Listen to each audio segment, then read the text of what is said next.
timpla ng cloves. So, nagtitox ako. So, this is celery. Detox ito. Magalat sa kanya. So, ang gagawin ko is haluan ko lang siya ng cucumber. And then, marami siyang masyado.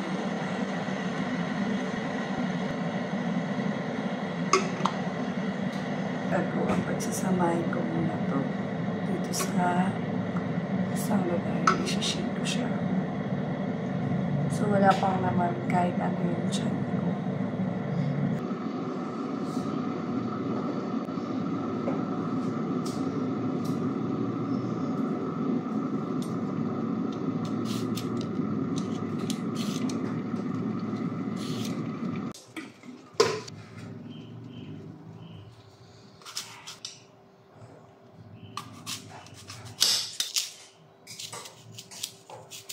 The time is 6. So, ganitong oras is sinatid ng daddy si Timothy and Nigo.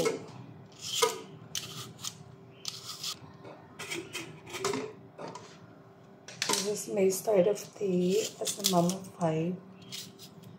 So, kaya makakapag-exercise pa.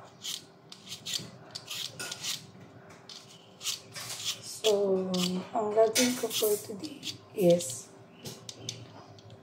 eto, magluluto, linis, yun. Then, lalagyan lang natin siya ng water para ma-blend.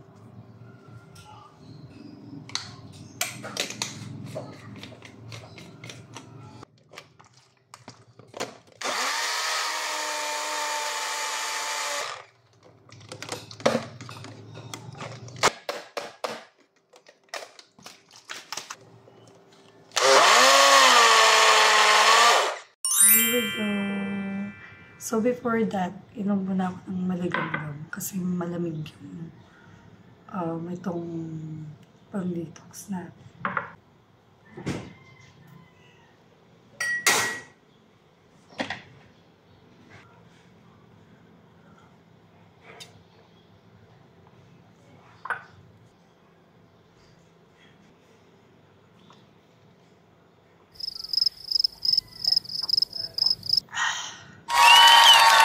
So, next.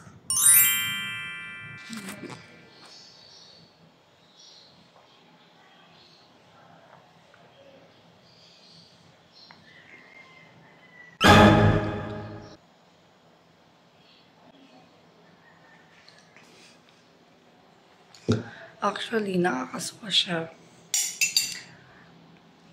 Kasi hindi naman talaga masarap yung celery.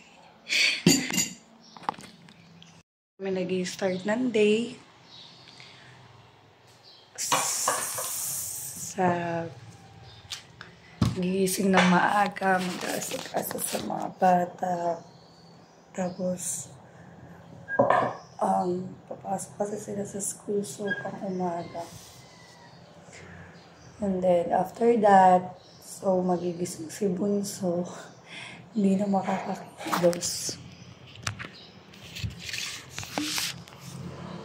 Bilis na kami about food. Dito na si Dad. See you later! Yeah! Here's my overnight oats.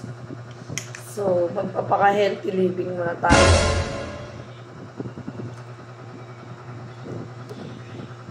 Healthy living 1 month.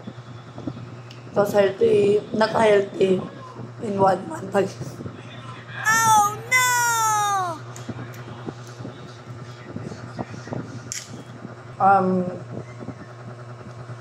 Ano to? Oats, tapos chia seed. Tapos nilagyan ko to ng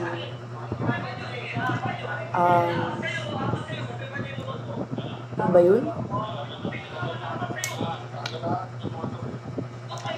milk, non-fat milk, and then yogurt. Sinagyan ko siya ng mga frozen berries. Tapos,